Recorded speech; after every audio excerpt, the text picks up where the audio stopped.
Banners لگائے ہیں. قائد اعظم رحمت اللہ کی اس 6 پوائنٹ سمری کو انہوں نے 5 سمری کو اسی وقت رد کیا.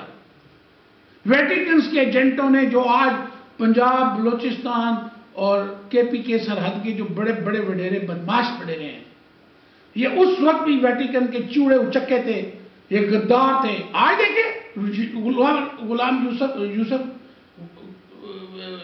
کیا نام ہے اس کا، یہ گیلانی، یوسف گیلانی، صاحب گیلانی، لعنت ہے اس کے اوپر یار. اس نے ایک یعنی یہ جو آئی ایل ایف کا جو بل پیش اس بدبخت کی وجہ سے ہوا کہ وہ یہ اس کے اباؤ ہی تھا ویٹیکن سے. ہماری قوم کو، بچوں کو، میرے جو جن کا میں نے ذکر کیا یہ جو میرا طبقہ ہے، کروک، سمارٹ، انٹیلیجنٹ، بدماش، شیطان، قاتل، یار آپ نے قتل کیا، ان کو قتل کرو یار. ایک قتل کیا تو کیا ہوا، 10-12 اور بھی کرو، ان کو چن چن کے مارو یار. قرآن کہتا ہے کہ طاغوت کو جڑ سے اکھاڑ کے پھینکو. ہمارے راستے میں جو بھی آئے گا نفاذ قانون قرآن کے راستے میں، ہمیں اللہ حکم دے رہا ہے ان کو طاغوت کو جڑ سے اکھاڑ کے پھینکو.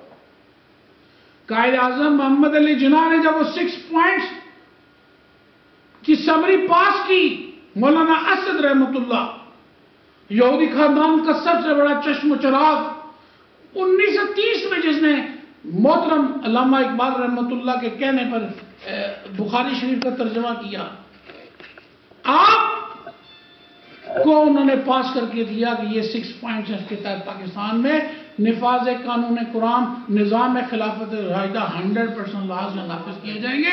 یہ جو حرام منسٹریاں ہیں ان کو حلال ذبیحہ خانے میں لے جا کے ریکنٹریکٹ کیا جائے گا. یہ منسٹری تھی اکلوتی. کیا آپ نے، آپ کے آباء و اجداد نے، کسی نے اس چیز کو پڑھا پہلے؟ ہرگز نہیں.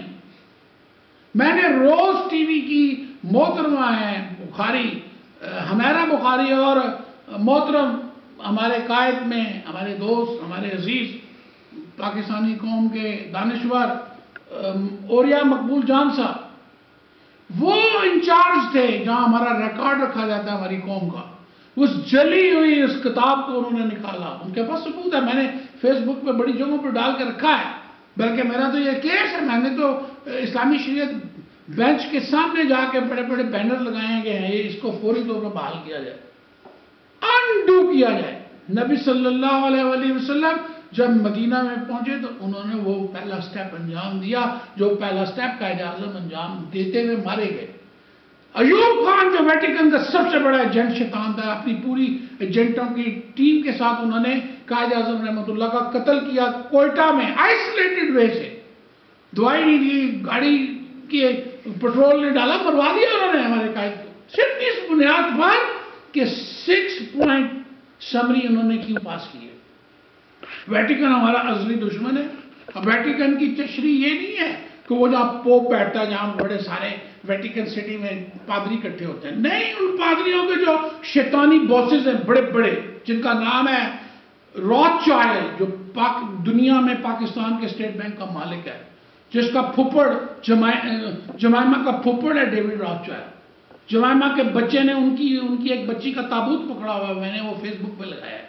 یہ عمران خان کو جب میں نے بلایا کہ یار آپ پاکستان، آپ کو موقع ملے تو آپ امیگرنٹس نے اس کو ایک جاب سونپی تھی، خدا کی قسم یہ زندہ ہے، میں بھی زندہ پوچھ لیں اس سے. پاکستان ڈے پریڈ کے فلوٹ پر میڈیسن ایونیو کی سڑک کے اوپر میں نے اس کو یہ کہا تھا، کب 1994 میں. آج یہ حکیم سعید صاحب، اللہ تعالیٰ ان کی روح کو لاکھوں احسال ثواب ہو، کیوں مارا گیا ان لوگوں کو؟ کیوں مارا گیا ہمارے قائد کو، محترم صلاح الدین صاحب کو؟ کیوں مارا گیا جنرل حمید گل کو؟ جنرل حمید گل قتل ہو. بھائی جان، یہ ویٹیکنز آپ ان کو نہیں پکڑ سکتے. آپ ان کو طاغوت ہے، ان کو جھڑوں سے ہم نے اکھاڑنا ہے. یہ فوج ہماری ہے، یہ میری ہے، یہ آپ کی ہے، اس قوم کی فوج ہے. قوم کی فوج کو جو کنٹرول کرتے ہیں، جو ویٹیکنز کے ایجنٹ ہیں ہماری، ان سے جنگ ہے، ہمیشہ جنگ رہے گی. ہمیں اپنی جانوں کی پرواہ نہیں ہے. کل ہندو